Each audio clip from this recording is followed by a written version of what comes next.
Hi! Hello everyone. Welcome to AK vlogs. ఈరోజు మనం చేసుకోబోతున్నాము fish curry. Fish ఏంటో మీకు తెలుసా? కొరమేను చేపలు. పీసెస్ చూసారు కదా! మనకి 7 పీసెస్ వచ్చాయి యాక్చువల్‌గా. సో, నేనొచ్చేసి 4 పీసెస్ కర్రీకి తీసుకుందాం అనుకుంటున్నా. అండ్ నెక్స్ట్ 3 పీసెస్ వచ్చేసి ఫ్రైకనమాట.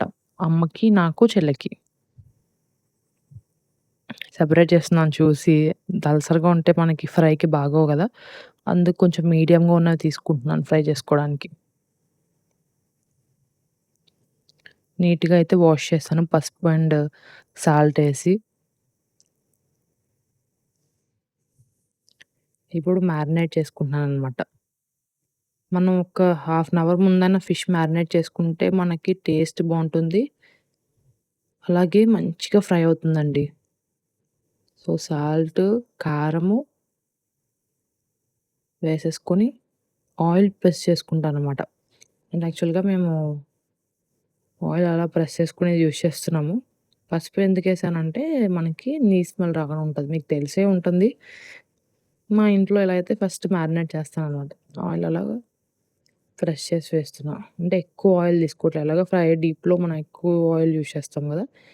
పైన కొంచెం లైట్‌గా ఆయిలిష్ కోసం యూజ్ చేస్తున్నాం అంతే. ఇవి మ్యారినేట్ చేసుకుంటాను ఇప్పుడు. ఈ చేపలు మనకి కర్రీకి కాబట్టి దీని మీద నేను ఉప్పు, కారం ముందే వేసి పెట్టేసుకుంటాను పులుసులోకి కాబట్టి. ఉప్పయితే మనకి 2 స్పూన్స్ వేసుకుందాం అనుకున్నాను. మళ్ళీ ఓన్లీ ఉన్నది 4 చేప ముక్కలే గదా! 1 ½ ఏసుకొని, కారం గూడా ఒక 2 స్పూన్స్ ఏసుకున్నాను. ఇవి ఫ్రై చేస్తాను యాక్చువల్‌గా. నేను మీకు ఏ ఆయిల్ యూజ్ చేస్తానో ఎప్పుడు చెప్పలేదు గదా! నేను మస్టర్డ్ ఆయిల్ యూజ్ చేస్తాననమాట. అది మంచి హెల్త్, గట్స్‌కి మంచిదనమాట. మస్టర్డ్ ఆయిలే వేశాను. ఇప్పుడు ఫస్ట్ పచ్చిమిర్చి కూడా వేసుకుంటున్నాను. ఫిష్ పులుసుకి మనం కొంచెం కారం ఎక్కువుండేలా చూసుకోవాలి. ఎందుకంటే పులుపుకి కారం తగ్గుతుంది గదా! అందుకని నేను ఒక 5 పచ్చిమిర్చి తీసి వేసుకున్నాను. అండ్ చాప్డ్ ఆనియన్స్ కూడా వేసుకున్నాను. ఒక హాఫ్ ఆనియన్ చాప్డ్‌గా వేసుకొని, మిగతా ఒక 4, 5 ఆనియన్స్ నేను పేస్ట్ చేసి పెట్టుకున్నాననమాట యాక్చువల్‌గా. ఇప్పుడు అవి ఫ్రై చేస్తున్నా. మనకి ఆనియన్ మగ్గాలి ఫిష్‌లో.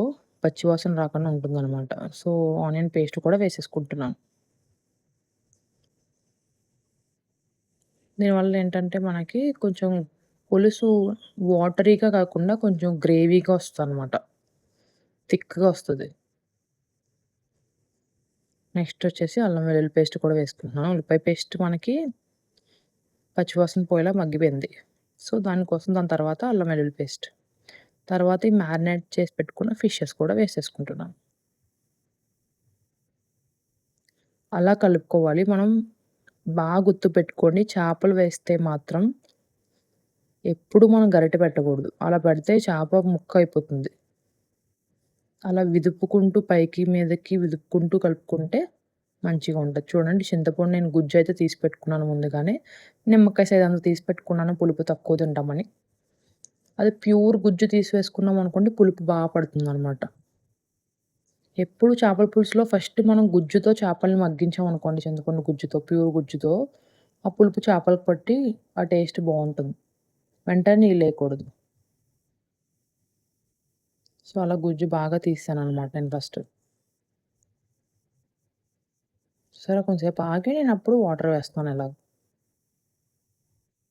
మీకెంత పడద్దనుకుంటే అంత వాటర్ వేసుకోవచ్చు. మీకు చిక్కగా కావాలనుకుంటే తక్కువేసుకోండి. లేదు కొంచెం పలచగానే కావాలి పులుసు చేపలతో పాటు అనుకుంటే, అలాగే పలుచగా కొంచెం నీళ్ళెక్కువేసుకోవచ్చు. అలాగే కలుపుకుంటాను నేను. స్పూన్ మాత్రం పెట్టట్లేదు. చూసారు కదా! గరిటె పెట్టకూడదు. అలా కదుపుకుంటూ, కుదుపుకుంటూ వేసుకోవాలి మనం. ఫైనల్ లుక్ అయితే మనకి ఇలా ఉందనమాట.